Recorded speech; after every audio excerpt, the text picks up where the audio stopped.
there, YouTubers. This is Quick Cap here. Today I'm going to talk about the lie that the AA haters like to say here on YouTube, and they repeat it over and over, and you've heard it. If you've been around on YouTube on the AA stuff, you know that they like to say that Alcoholics Anonymous is ineffective. And you know they'll use different figures, but the common one is 95% ineffective. And some of these people have even said that AA is ineffective 100% of the time. Well, how about that? Now, anybody with a room temperature IQ would know that that's a lie. You know that that's just not true, but they say it over and over anyway. So I'm on here today because I want to explain to you how they got that figure. They will cite a survey that was done by Alcoholics Anonymous in 1989. And AA does a survey every 3 years of its membership, and it's mostly to get demographic information such as people's ages and how were you referred to AA, how'd you find out about it, and so forth. Well, on the 1989 survey, there were two questions on there that become the important ones for this discussion. And the first question was, with what date did you attend your very first AA meeting? Well, let's say somebody answers this and they say, well, I came to my first AA meeting in January of 1985. Well, the next question they go to is, when did you have your last drink? And the same person might write down, I had my last drink in April of 1986. Well, see, everybody's response to the question was just about the same. In other words, there's a lag in there. There's a real lag, and this is common knowledge. This is the nature of alcoholism, and it surely is the nature of AA, that people come to their first AA meeting and then they continue to drink. That's just the way it goes. You know, I came to my first AA meeting and I continued to drink for a year and a half. It's like shoppers and buyers. People come in, they shop, they leave, and then hopefully later on they come back. Now the truth is that when people come to their very first AA meeting, they don't even come in there because they have a drinking problem. That's right. And they'll tell you too, if you ask them, well, why did you come in here? They say that they came in because they've got a back problem. It's true. They all say the same thing. It goes something like this. You could say, is this your first meeting? And they say, yeah. They say, are you having a problem with booze?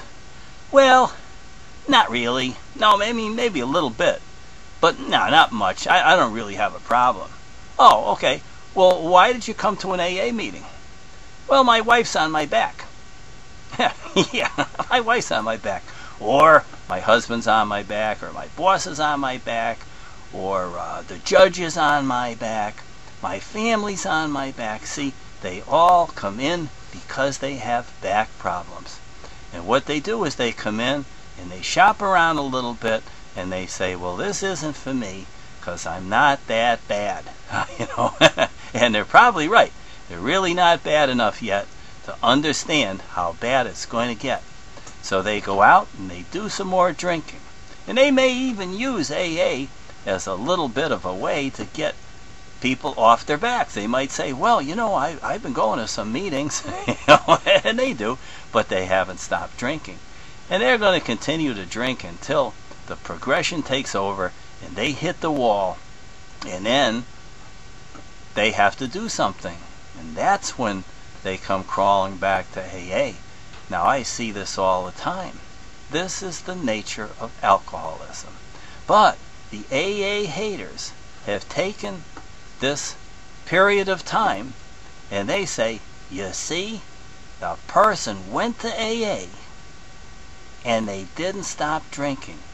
They continued to drink, 95% of them. Well, sure, but to use that as some reason to say that AA is ineffective, that's an absolute piece of nonsense. And in fact, it's a lie. You know, it's more than nonsense. It's a downright lie. Now, the funny thing is, you got 5% of the people who, when they answered those two questions, they put in the same date. And I don't understand that completely, but I think what it is these are people who, they were sober when they got to AA. They'd never been to AA before, but maybe they came out of a 28-day program. Or maybe they might have gotten out of jail. Or maybe they got sober on their own, and then they kind of hit the wall emotionally and mentally, and they went running to AA. And I think maybe that might explain the 5%. But the rest of those people, no. They got to go out and hurt themselves some more before they really get into AA. And when they come back and they join a group and they become AA members and they start attending meetings regularly, and they've made a decision to really try to stay sober one day at a time and put their hand out for help a little bit and start to listen, that's when the good things begin to happen. You see, and that's when AA becomes effective. You want to know about AA effectiveness? Well, take a look at this. You see, this is the real thing here. And this is from the very same survey, by the way. This shows what we do in AA. We stay sober. Look at that 10-year crowd. Yeah, we've got people who stay sober for 10 years, 20 years, 30 years, 40 years, lifetimes of sobriety. That's what we do in AA. We stay sober and we help each other.